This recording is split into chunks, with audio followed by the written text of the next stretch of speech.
Bonjour et bienvenue dans le monde du Goro Loco. Aujourd'hui, je vais vous parler de la GL3 qui est, si vous vous souvenez, à l'époque, j'avais fait la GL2. C'est la même structure, mais complètement redesignée. Puis, à vrai dire, je devrais l'appeler la GL32 parce que je ne sais pas combien de modifications j'ai faites pour me rendre là. Puis, je vais vous expliquer pourquoi j'ai fait ça. Mais avant, petite mise en garde à tous les auditeurs, c'est que je l'ai fait avec ce que j'avais, puis deux, ce qu'il y avait disponible. Donc, je sais qu'il va y avoir des commentaires. « Ah non, moi, j'aurais pas fait ça comme ça. Moi, j'aurais mis des rails au lieu des roues. J'aurais mis des roues en acier. » Alors, il y a beaucoup de choses que j'aurais pu faire. Cependant, je n'avais pas un budget limité. D'accord? Donc, il y a des pièces qui ont été commanditées, puis il y a des pièces que j'avais. Puis, je voulais quelque chose aussi qui ne m'aurait pas coûté 1800 $. Donc, j'avais quelques centaines de dollars, là, j'ai peut-être mis un 300 $ dessus pour la modifier. Puis, il y a beaucoup de choses qui m'ont été données. Si j'avais payé pour toutes les pièces qui sont dessus, ça m'aurait coûté environ 1500 $ faire l'imprimante avec les extrusions, tout ça. Partir une imprimante de rien, autrement dit, acheter les extrusions, les percer, les couper, ça revient plus cher que d'acheter une imprimante et la modifier. L'autre chose aussi, c'est quand même beaucoup de travail. Puis, fait que moi, ce que j'ai fait ici, c'est la structure de la JTEC A30. Ce qui reste de la JTEC A30, c'est les extrusions, la base du bed. Ensuite de ça, les deux vis filetées à l'arrière, puis les supports de l'axe. Puis, ça ressemble à ça, puis l'alimentation. Fait que c'est à peu près tout ce que j'ai gardé. Le reste a été complètement redesigné. Puis, je vais vous parler de ce que j'ai fait dessus, puis des problèmes et des avantages que je trouve, puis pourquoi je l'ai fait. Donc, c'est ça, dans le fond, ceux qui aiment se bâtir une imprimante ou modifier une imprimante, peut-être vous allez accrocher 2-3 trucs là-dedans. Peut-être qu'il y a des trucs qui ne sont pas pour vous. Mais bon, je vais vous la présenter quand même parce qu'il y a quand même beaucoup de modifications. Première des choses, il a fallu que je la mette sur patte avec j'ai imprimé des pattes en TPU en dessous pour pouvoir mettre toutes les composantes en dessous parce que cette imprimante-là avait un boîtier à l'externe. J'aime pas ça, donc j'ai tout mis en dessous. Puis, c'est ça. Alors, j'ai désigné ces pattes-là. J'ai mis les pattes, des pattes de TPU en dessous pour pas qu'elles glissent, et deux aussi, parce que ça coupe un peu le bruit. Ensuite de ça, j'ai mis le bouton d'alimentation à l'avant. Puis, parce que je trouve ça pratique, parce que souvent, mes imprimantes sont une à côté de l'autre. Et lorsque le bouton est à l'arrière ou sur le côté, c'est un petit peu tannant. Alors, j'aime mieux à l'avant. Puis, si j'ai besoin de la fermer rapidement parce qu'il y a un problème, alors le bouton est rapidement à l'avant. L'alimentation est à l'arrière. Donc, pour moi, c'était l'idéal parce que tous mes fils arrivent à l'arrière. L'alimentation souffle vers le bas pour simplement pour que ça ne refroidisse pas le dessous du bed. Le boîtier, je l'ai désigné, donc les fils sortent tout à l'arrière et sur le côté. Ça, c'est relativement simple. J'ai aussi mis l'écran de contrôle à l'avant. Alors, l'écran de contrôle, c'est un panel Duet 5i. Alors, je veux remercier Duet, Duet 3D, qui m'ont donné le panel Duet et la carte Duet Wi-Fi 2, Duet 2 Wi-Fi dedans. J'en parlais à l'instant. Donc, merci beaucoup à Duet pour ça, parce que juste ça coûte à peu près la moitié du prix de l'imprimante. Donc, la carte mère, comme je vous ai dit, c'est une Duet. Pourquoi j'ai mis une Duet dedans? Parce qu'il y a énormément de possibilités d'options. Les drivers, c'est des TMC 2660, si je me souviens bien, qui supportent jusqu'à 2.4 ampères, je pense, de moteur. Donc, c'est quand même beaucoup. Puis, je peux mettre un board d'expansion dessus. Il est un petit peu plus dur à configurer que le Marlin, je trouve, parce que je suis habitué beaucoup avec Marlin, un petit peu avec SmoothieWare. Mais celui-ci, c'est complètement différent. Les G-codes restent à peu près les mêmes, mais la programmation du board est différente. Donc, carte Duet Wi-Fi dedans. Petit retour sur la carte Duet, elle va vraiment bien. Une fois qu'on la maîtrise, c'est une carte qui est fantastique. Je l'avais installée dans la Ender 3, puis il y a beaucoup de documentation dessus. Le support est incroyable. Puis l'écran panel Duet en avant, je le trouve super pratique. Est-ce qu'il est essentiel? Non. Alors, pour de vrai, je trouve ça très utile de l'avoir, mais je pourrais simplement mettre mon téléphone ou garder mon téléphone et faire toutes les opérations et même plus à partir de mon téléphone ou du Wi-Fi. Donc, l'écran ne permet pas de tout faire, mais en faire une bonne partie, surtout pour changer les températures, la préchauffer, les choses comme ça. C'est pratique à l'avant. Sinon, avec le téléphone, j'aurais simplement pu mettre un téléphone Android devant, puis ça aurait fait la même chose. J'ai eu de quoi d'intéressant. J'avais des erreurs sur mon panel Duet qui marquait checksum erreur, checksum erreur, checksum erreur. J'ai cherché pendant des semaines. Puis, il y en a qui disaient, ton fil est trop long, Mais mon fil n'était pas trop long, c'est le fil de duet que j'utilise. Puis j'ai fini par le trouver. Savez-vous c'était quoi? C'est que mon fil qui va à l'écran, j'utilise celui qui a 4 fils parce que je peux en utiliser une couette plus large ou un à 4 fils, passait le long de mon fil de courant électrique et passait où mon alimentation. Puis probablement que ça faisait de l'induction. Alors ce que j'ai fait, j'ai passé mon fil de l'autre côté et tous les problèmes ont été réglés. Tous les problèmes de panel duet ont été réglés à cause pour un champ d'induction qu'il y avait. Puis ça causait des checksum erreurs sur l'écran. Donc j'ai vraiment cherché longtemps. Puis j'ai juste changé la course de mon fil et ça a réglé le problème. Donc ça c'est pour la carte mère. Bon, l'alimentation c'est un 380 watts qui est dedans si je me souviens bien. C'est celui qui venait avec la A30 je crois. Ça fait quand même longtemps que je l'ai changé donc bref c'est un 380 watts. Ensuite de ça, bon, j'ai mes deux axes en arrière. J'ai mis aussi les petites vis anti-backlash, autrement dit pour pas qu'il y ait de jeu avec les petits ressorts à l'arrière comme on voit ici sur la photo. J'ai mis aussi les tensionneurs pour les axes parce que je trouve ça pratique de pouvoir changer la tension de mes axes ou si je vois qu'il y a un petit peu trop de ghosting, je peux le resserrer un petit peu. Je trouve ça vraiment, vraiment pratique. Donc ça, j'ai acheté ça. Je vais revenir sur les steppers après. La surface. Alors la surface, il y avait une genre de super plate, mais elle fonctionnait plus bien. Alors le PG avait de la misère à coller dessus. Le polycarbonate, on oublie ça. Le TPU, il fallait que je mette du fixatif à cheveux. Le PLA fonctionnait bien. Mais comme je vais imprimer des matériaux un petit peu plus exotiques là-dessus, j'ai mis un Wham Bam dessus. Puis, merci à 3D Printing Canada. En passant à 3D Printing Canada, on fournit vraiment beaucoup de pièces là-dessus. Là. Donc, c'est un Wham Bam qui est, je vais enlever ça ici, on va revenir au petit benchy après. Alors, c'est magnétique, ça aimante vraiment fort. Puis, ils m'ont envoyé le kit double de Wham Bam. Alors, ça vient avec la base magnétique, 2 surfaces d'acier et puis 2 surfaces en PEX. Puis je vous le dis, le PEX, c'est ma nouvelle découverte. Autant que j'aime les produits d'Artillery, autant que j'aime les produits de Wham Bam, mais ils sont chers. Okay? Ils sont définitivement chers. Mais les feuilles de PEX sur la base d'acier, c'est incroyable. J'ai fait coller du polycarbonate là-dessus, j'ai fait coller du TPU, j'ai fait coller du nylon, à peu près n'importe quoi. Colle. Le nylon, il faut faire attention, c'est pas toutes les sortes de nylon. Puis, c'est ça. Mais ça sera pour une autre vidéo quand je vous parlerai du nylon. Mais j'ai réussi à faire coller un type de nylon là-dessus, mais pas pour un gros print, pour un petit print. La seule façon de bien faire coller du nylon, c'est sur du verre avec un mélange de 33% de colle PVA et 67% d'eau. Donc, cela étant dit, alors de la façon que je l'installe, moi, parce qu'eux, ils fournissent une laine d'acier, j'ai pas eu de bons résultats avec la laine d'acier. Je vous explique pourquoi la laine d'acier, c'est qu'une fois qu'on a collé le PEX sur la surface métallique, ben, ils disent de le frotter avec une laine d'acier, mais j'ai eu plus de succès avec un Scotch-Brite, un pad verre à récurer. Fait qu'on passe le pad verre à récurer là-dessus, puis ça va super bien. Puis l'avantage d'en avoir deux, c'est que si je fais un long print, il faut le laisser refroidir, alors je peux le décoller, le mettre à côté et l'utiliser l'utiliser immédiatement.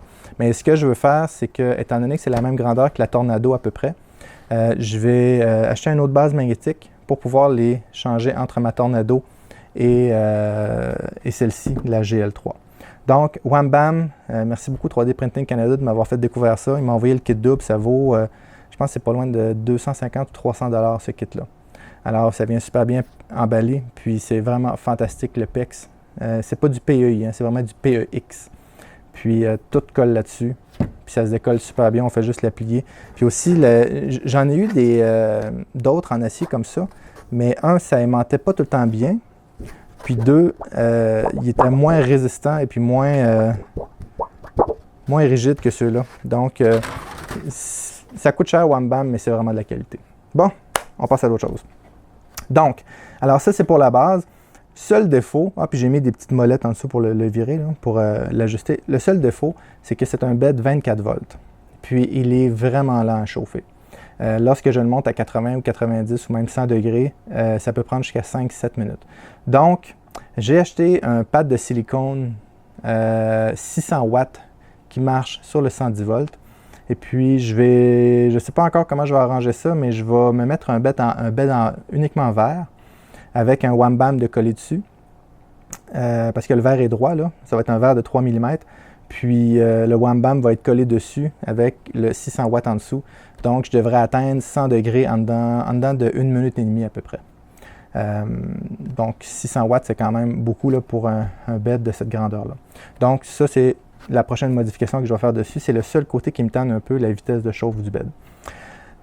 Ensuite de ça, sur la tête, on va parler de la tête parce que j'ai travaillé fort sur la tête. Première des choses, j'ai mis des roues en polycarbonate en arrière parce que la tête, pas qu'elle est lourde, c'est qu'elle peut se déplacer vite. J'ai pris aussi la plaque qui tient les composantes. C'est pas la plaque de la A30, c'est la plaque d'une Ender 3. C'est un kit de Bassabara que 3D Printing Canada m'avait envoyé pour mettre la Ender 3 Direct Drive. J'ai changé ma Ender 3 Direct Drive pour le kit de Microsuisse, puis j'ai gardé la plaque. Et puis comme la structure ici est la même, je l'ai installée dessus. Pourquoi? Parce que c'est une grosse plaque d'aluminium très épaisse. D'accord? Et puis les dimensions fitaient, tout ça. Puis je vous explique pourquoi. J'ai eu beaucoup de problèmes à imprimer autour de 280-290 degrés parce que j'utilisais des E3D V6. Puis la chaleur remontait tout le long du heat break. J'avais un plein métal, puis j'avais tout le temps des obstructions. J'ai eu beaucoup de problèmes avec les E3D V6 plein métal avec cette imprimante-là. Puis j'ai essayé de le refroidir avec un ventilateur de 30 mm au début, ensuite j'ai mis un avec 40 mm, c'était pas suffisant. Puis là, je me suis tanné. Alors, ce que j'ai fait, j'ai redesigné complètement la tête. J'ai mis le kit de tête Microsuisse pour la Ender 3 avec un pont en titanium et un bloc Volcano d'attaché après avec une cartouche chauffante de 50 watts. Donc, la buse atteint facilement 300 degrés. Je vais changer de quoi éventuellement, c'est que j'ai des têtes, des blocs de chauffe Volcano pour mettre une PT100 après qui supporte jusqu'à 400 quelques degrés.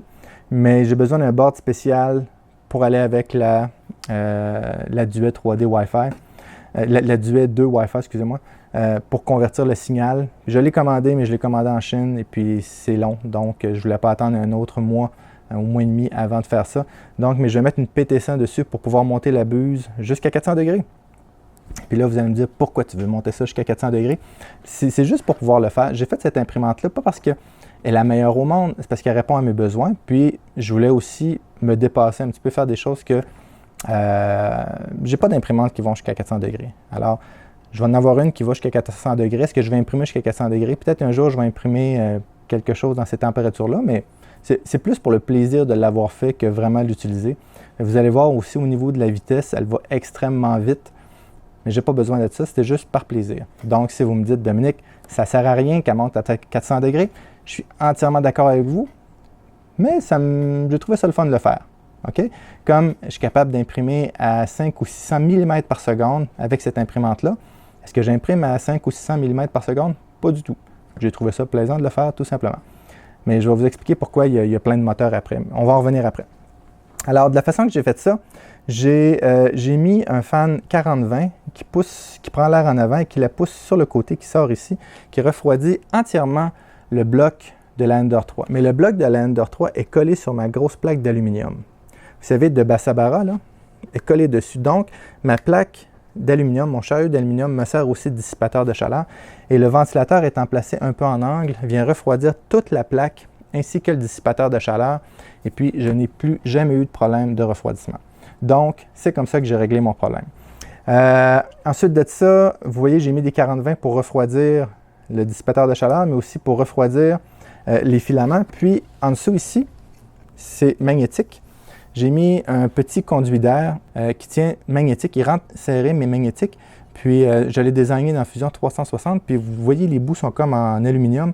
C'est que c'est imprimé en PETG. Puis, j'ai mis du papier pour des conduits de ventilation là, en aluminium qui colle beaucoup. Puis, j'ai remarqué que des fois, lorsque j'imprimais du polycarbonate, le bed est autour de 100-110.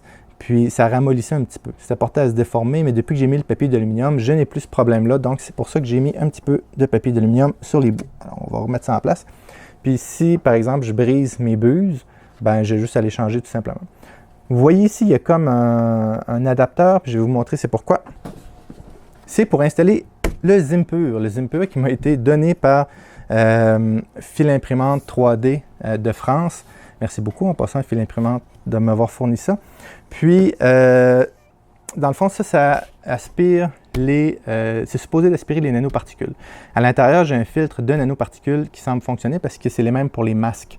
Donc, je peux acheter, quand je change le filtre, c'est un filtre qui fait pour les masques. Donc, c'est pas juste une mousse filtrante, il y a vraiment un système de filtre là-dedans. Puis, ce que je fais, c'est que lorsque j'imprime de l'ABS, je ne mets pas de refroidissement. Jamais. Alors, je viens mettre ça ici à l'avant. Ça rentre juste. Et puis, ce que ça fait, on va tasser ça, ça aspire par les buses. Autrement dit, les mêmes buses qui soufflent d'habitude, là, se transforment en aspirateur. Donc, ça vient aspirer à travers le ventilateur. Ça n'aspire pas assez pour faire tourner le ventilateur. De toute façon, le ventilateur ne tourne pas. Mais ça vient aspirer, puis ça fonctionne quand même bien. Donc, avec ça, je peux imprimer de l'ABS. C'est juste que si j'ai du pontage, là, il faut que j'imprime vraiment lentement pour que le filament puisse refroidir. Mais c'est rare, j'imprime de l'ABS, mais quand j'imprime de l'ABS, je vais simplement mettre ça.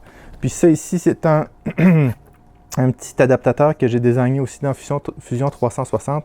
C'est en TPU, donc ça ne brise pas le fil, tout ça. Puis les impures fonctionnent super bien. Merci encore, c'est l'imprimante 3D. Donc, alors ça, c'est pour ça ici. Ensuite de ça, bon, j'ai mis un BL Touch dessus. J'aurais pu mettre un 3D Touch, mais je n'ai pas de 3D Touch de libre présentement. Donc, j'avais un BL Touch, j'ai mis le BL Touch dessus. Puis, aussi, quoi d'autre? J'ai mis un extrudeur, un Bondtech, un vrai de vrai, un original, qui m'a été envoyé par 3D Printing Canada. Je pense que juste l'extrudeur avec le kit qui venait avec vaut pas loin de 180 $.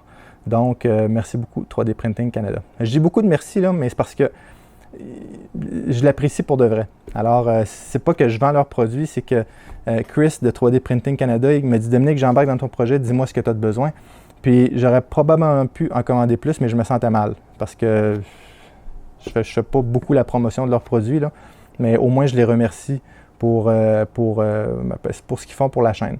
Donc, extrudeur Bondtech, puis je vais revenir sur l'extrudeur Bondtech. C'est un extrudeur qui est fantastique. Vraiment, là, ça pousse à peu près n'importe quoi. C'est un dual gear, il va bien. C'est facile de passer le filament dedans. C'est facile de faire des connecteurs pour. C'est facile, il est facile à travailler. C'est un bon extrudeur. Je sais que Trianglab et d'autres en font des clones. 3D Printing m'a donné un original Bondtech. Alors, je ne sais pas s'ils sont meilleurs ou égaux, mais ils vont très bien. Ensuite de ça, ils m'ont aussi donné le stepper moteur.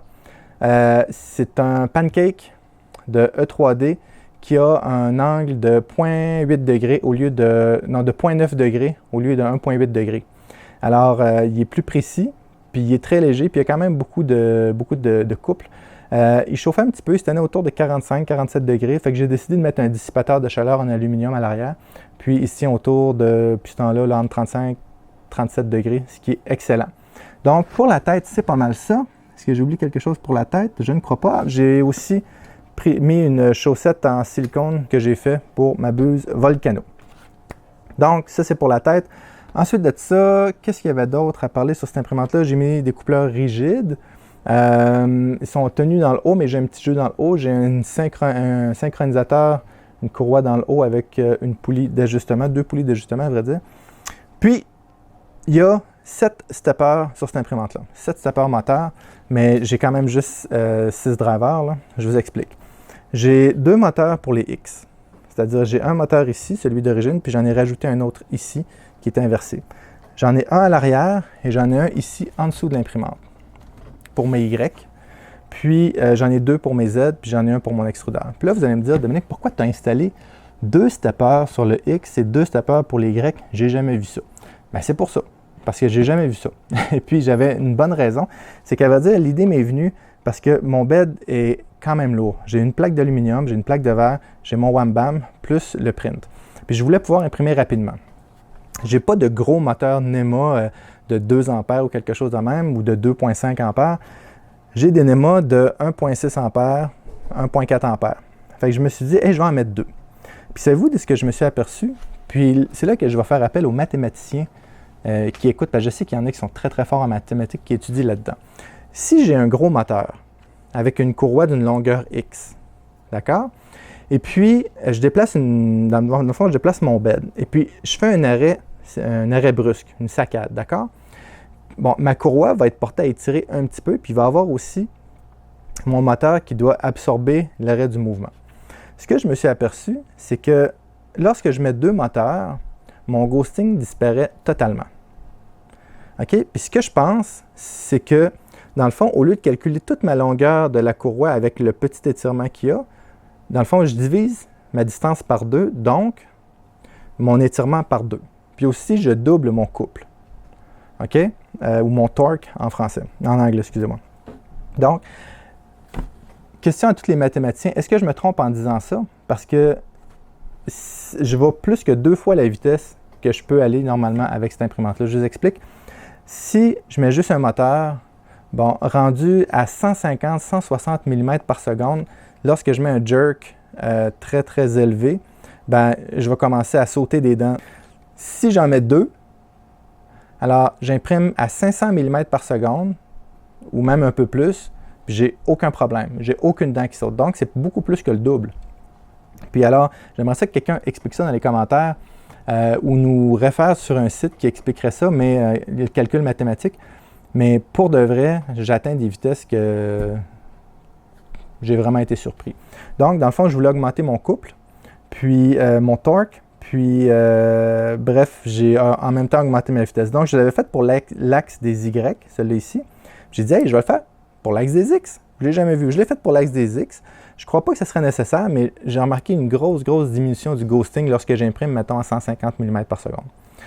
Normalement, je vais imprimer avec cette imprimante-là autour de 100-120, puis ça va très, très bien.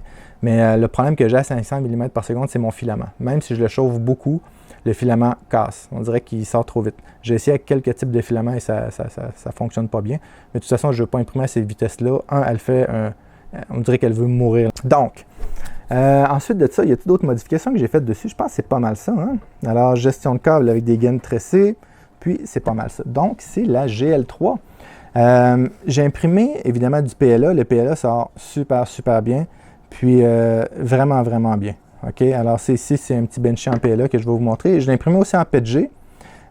J'ai pas énormément joué avec les profils, mais le PETG sort fantastiquement bien. Pour vrai, là, j'ai un petit peu de stringing, mais très peu, là, puis c'est peut-être juste parce que mon filament est trop chaud, mon filament est un peu humide, mais ça sort très bien. Ensuite de ça, j'ai imprimé du TPU. J'ai fait un benchy en TPU. Je pense que c'est mon premier aussi bien réussi benchy en TPU. Il est vraiment beau. Alors, il est flexible, il y a un bon pourcentage de remplissage, mais il est flexible, puis il est résistant, puis le TPU n'a pas tout fondu, donc le refroidissement dessus fonctionne super bien. Puis j'ai imprimé un benchy en polycarbonate rouge. Alors là, vous voyez, il y a des différences de couleurs dans les lignes, mais c'est le polycarbonate qui est le même. Je crois que lorsqu'ils ont fait le filament, ils ont, je sais pas, ils se sont trompés dans leur recette, mais c'est pas mon premier print, puis il y a des couleurs différentes. C'est pas à cause de la vitesse ou quoi que ce soit. C'est vraiment, il y a quelque chose dans le filament. Mais c'est pas grave. Pour ce que je fais en polycarbonate, ça n'a pas besoin d'être esthétique. Mais c'est un benchy qui plie pas. Il va peut-être casser, mais il ne pliera pas. Puis évidemment, bon, j'ai essayé d'autres choses aussi, mais je voulais juste comparer les benchy. Puis ça fait une belle impression. Maintenant, je vais vous montrer à la vitesse que ça peut aller. J'ai posté une vidéo sur Facebook l'autre jour. Ah, puis en passant, j'ai mis un petit bout de Capricorn tubing ici. On la regarde aller maintenant?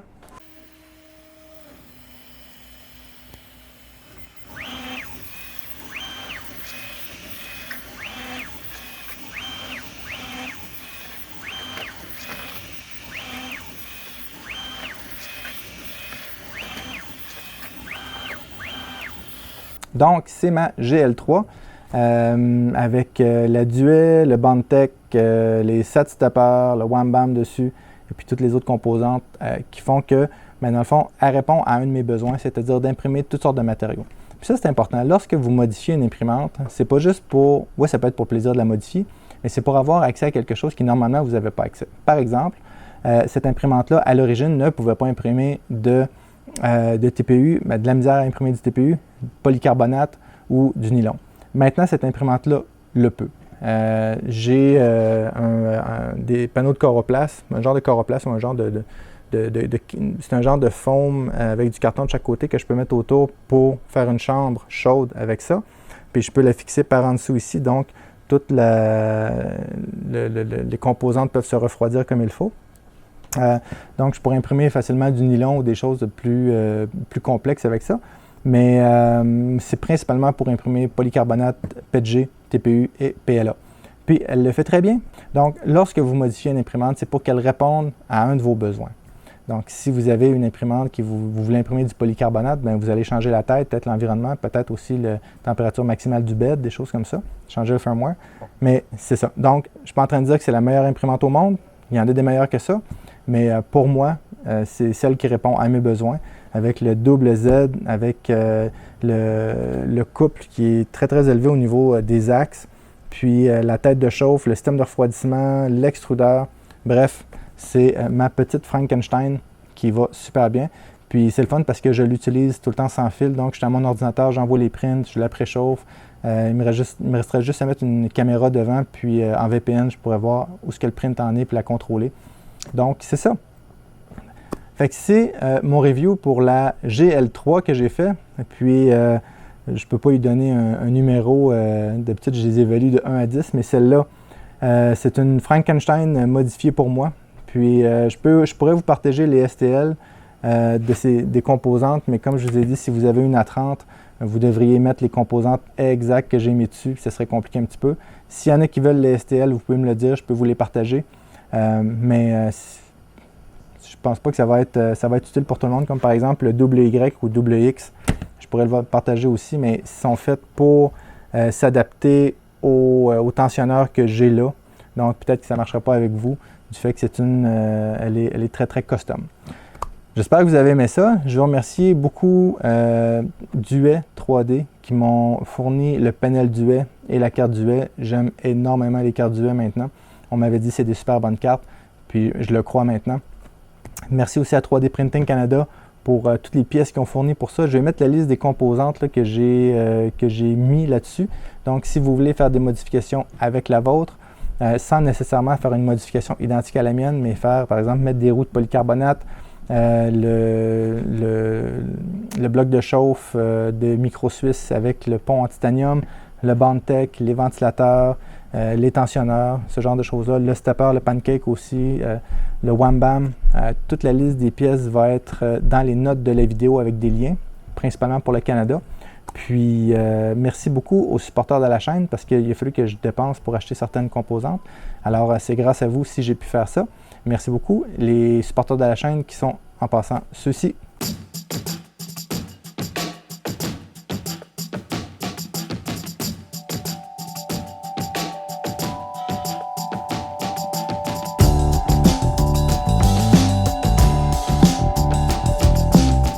Comme d'habitude, si vous avez aimé la vidéo, s'il vous plaît, mettez un like, abonnez-vous à la chaîne. Vous pouvez laisser des commentaires constructifs si vous voulez sur les modifications que vous avez faites à votre imprimante. Merci beaucoup et à bientôt.